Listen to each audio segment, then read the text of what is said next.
In the early 18th century, the small island of Hydra off the coast of the Peloponnese developed into a great maritime centre with a thriving commercial fleet which travelled throughout the Mediterranean and Black Sea regions. The compulsory provision of manpower for the Turkish fleet gave Hydra autonomy and privileges, while at the same time the island acquired a battle-ready fleet and crews which later contributed decisively to the success of the naval battles fought. Together with the islands of Spetses and Psara during the Greek Revolution of 1821.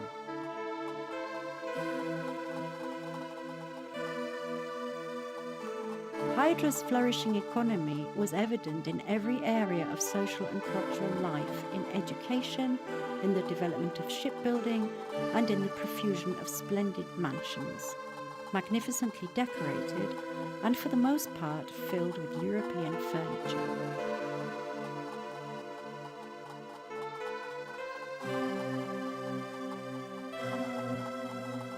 The mansion, Archondiko, of Georgios Voulgaris occupied a prominent position in the village of Hydra.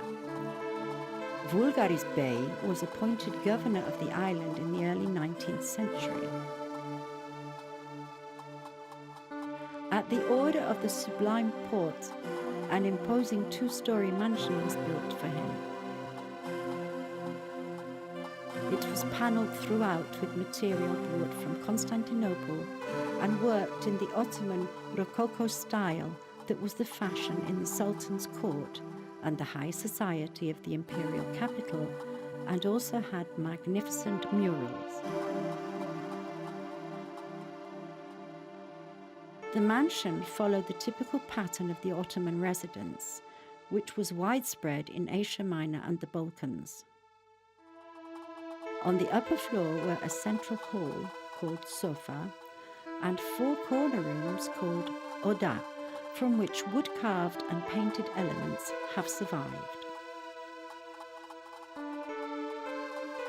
The island's wealth was also reflected in the traditional women's costume, which was the same on all the islands of the Saronic group.